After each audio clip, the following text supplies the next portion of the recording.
If you are a young person and you're trying to figure out how to get wealthy quickly, I just want to dispel that myth for you right now that the chances of you getting wealthy quickly are very few and far between. It is very small. I can promise you, I can guarantee you, I know ways that can help you get rich slowly. And let's talk about those. But this morning, I went and met one of my buddies for breakfast. His name's Martin. Martin has been a financial planner for pushing towards 30 years now. And him and I like to talk about these things because obviously I'm in real estate. He's in financial planning. And between us, we have 5 kids. Mine are both in their 20s. I think he's got one in his 20s and a couple in their early 30s. And of course, we've been trying to coach them up, help them be able to build up their wealth and start on their path and their journeys to being a wealth building person. And here's what you need to know, people. For the majority of you, trying to build up wealth quickly by doing day trading or cryptocurrencies or jumping into some crazy investment that I maybe don't even know what it is tough. It really is not really the way to go. And if I told you I knew how to help you get there for sure and be able to build wealth for the long haul, would you do it? So I had a bunch of these conversations already this week with a bunch of young people. And here's what I was talking about. If you only did just a handful of things, and the biggest key to all of this is the younger and sooner you can start. I mean, if you could start at 16 or 20 or 24, the younger, the better. But if all you ever did was figured out how to earn as much money as you can. And again, you don't have to earn, $500,000, $1 million a year to be able to get wealthy someday. You just got to start young. So let's say you could figure out a way to earn as much as you can.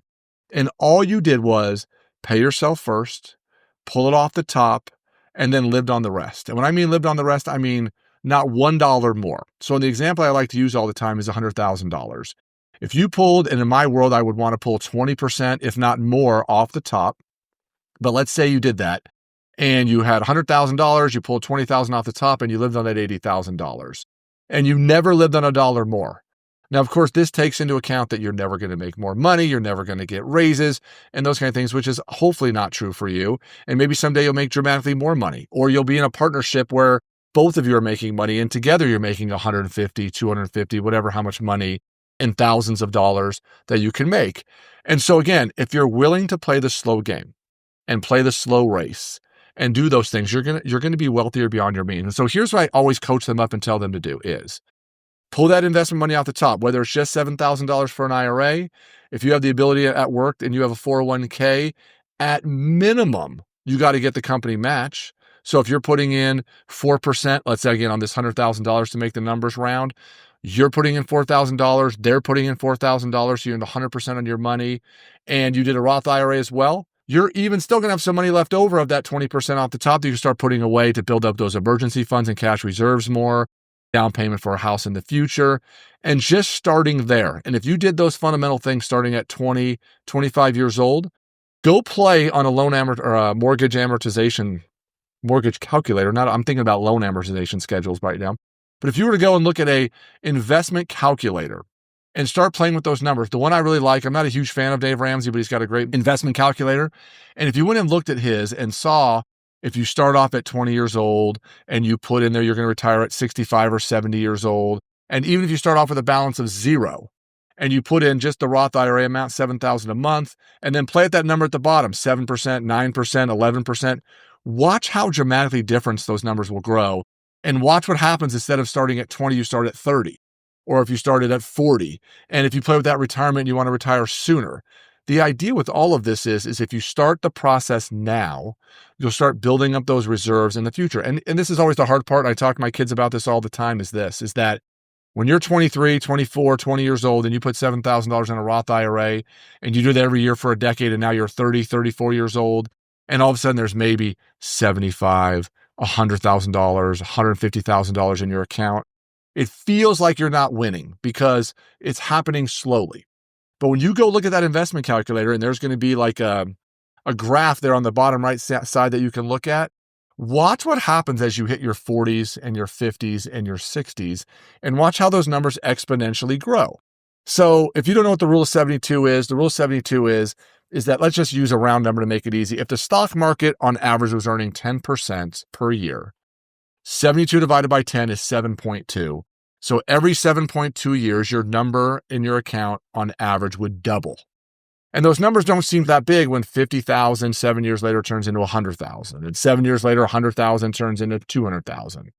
But I'm telling you, when all of a sudden you're 50 years old and there's $1 million in there, and then you're 57 or 58 years old and there's $2 million in there, and then you're 65 years old and there's $4 million in there, and then maybe you even went a little longer and you managed it out to 72 years old, and then there was $8 million in there. Those numbers are growing exponentially, and that's only if you were doing basic investing in a Roth IRA or a 401k, and those are long-term retirement accounts. Ideally, someday, instead of your family making 100,000, maybe you're making 200 or 300,000. And instead of doing 20% off the top, you can do 30 or 40% off the top, because again, you don't need to exponentially increase your life. And I think these are some of the hard things right now with social media and what people see online, because anymore, you don't feel the pain of spending. You don't feel the pain of going into debt. You don't feel the money coming in and coming out. I know I'm going to sound like an old man right now, but back in the day when I was in my 20s, you used to get a paycheck, get handed to you in an envelope. You had to go to the bank and deposit it. And then you might be able to set up some automatic transfers into some of your retirement accounts and things along those lines. But you got a paycheck. Your bills came to you in the mail, so you had to write checks for them. And then a lot of times you were out and about, you either had to write a check because a debit card didn't exist yet, or you were paying cash for things.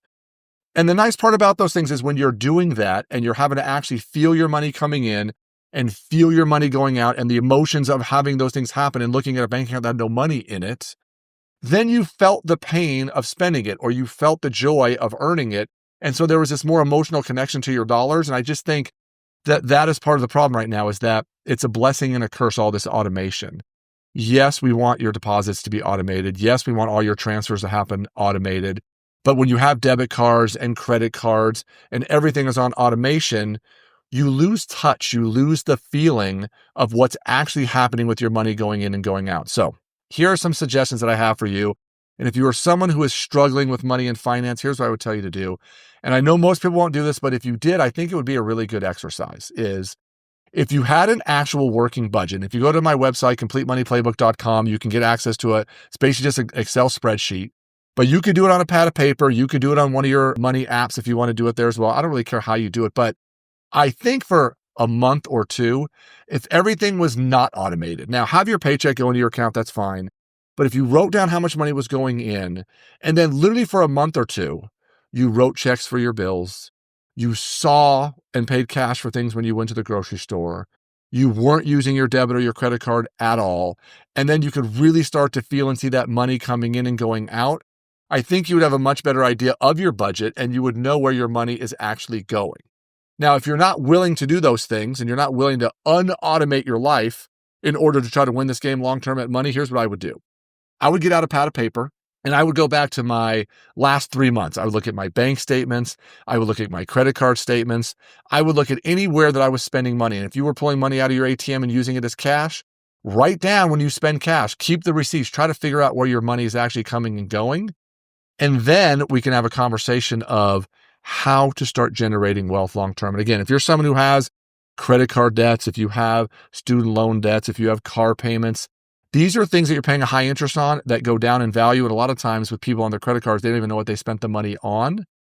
But I think it's time where if you just spent a little time and energy and effort on it, got some discipline put together and started working on this path and just trust the process that it will work, then I think almost anyone at any income level really can get to what I call whatever your definition of wealthy is, so that someday you could afford to hopefully not have to work. You could afford to live the lifestyle you want to live. And my definition of wealthy always has been is that you're making money by not working anymore. Your money's making money. Your assets are making money. So you have money coming in without a job that is enough money to cover the expenses and the lifestyle you want to live. And if you listen to my friend Scott Galloway says it's your income's greater than your burn. So more's coming in, that's going out. And it's not as hard to get to as you think. I just think for some people, you just have to get a little over thinking everyone's further ahead of you, thinking everyone has nicer things than you, and overspending, going on trips, buying too nice a car, having too nice a house, renting a place that costs too much. You just got to start to pay attention to these things so that you can start the process. And trust me, start it in your 20s, start it as early as possible, because that time and compounding, it really is a miracle. And if you don't believe me, like I said, go look at an investment calculator. We did another video about investment calculators. We showed people how these numbers dramatically change, massive amounts of change, millions of dollars worth of change the younger you can start, the earlier you can go, and the more money you can put in on the front end. So do those 401ks, Roth IRAs, real estate investing, get your fundamentals in place, get all your debt gone, and then we can start working on the next steps to really be able to have that thing blow up exponentially. Again, people will talk about how do you make more money, and making more money is great. And whether you own a own business, you start your own career, you're self-employed, or you have a regular job where you punch the clock and earn an income, yes, the more money you can make, the better. The side hustle you can make, the better. But trust me, making more money isn't always the answers to all your problems. It's really looking at your overall financial situation, figuring out where are my money leaks? Where is my money being spent that isn't necessary? Where am I losing money that I don't need to be? And again, I hate to always go back to the stupid $5 coffee reference because I think it's overdone and overplayed. But here's the thing. I promise you, I just did this with another young couple that are in their early 30s that have about $35,000 worth of debt, and we've got them in a budget now. And even with the new budget, I was able to tell them, here's another maybe $300 worth of stuff you don't need. Because when you are in a horrible financial situation and you have lots of consumer debt, certain things have to stop for a while. Going out to eat, traveling, spending money on things that maybe you think aren't a big deal, they all go away. No more subscription services. And it's easy to find $300 or $400 a month. And trust me, go look at that investment calculator. $300 or $400 a month started young enough will make a ridiculous amount of money in the future. So again, when people say, hey, don't worry about nitpicking your budget and these small amounts of money won't make a big deal. Oh, they will. And obviously, if we can make bigger deals like getting rid of car payments, getting rid of credit card debt, and get bigger things to happen, that's even better. But don't kid yourself that these small changes in these small amounts won't make huge differences. Again, $100 a paycheck, $150 a paycheck. And when you're getting paid every 2 weeks, that's 26 times a year. Go play with those numbers. Let me know what you're finding out. And if you have questions and you don't understand it and you really want to talk to me and we can give you more information on how these things work, happy to do it. Happy to point you in the right direction on those things. So appreciate you watching. Sorry for sort of ranting from my car today, but I had a really, like I said, interesting breakfast with my friend Martin. And between real estate and the stock market, those are your fundamentals. And then we can talk about other different types of investments in the future. So have a great day. Thanks for watching.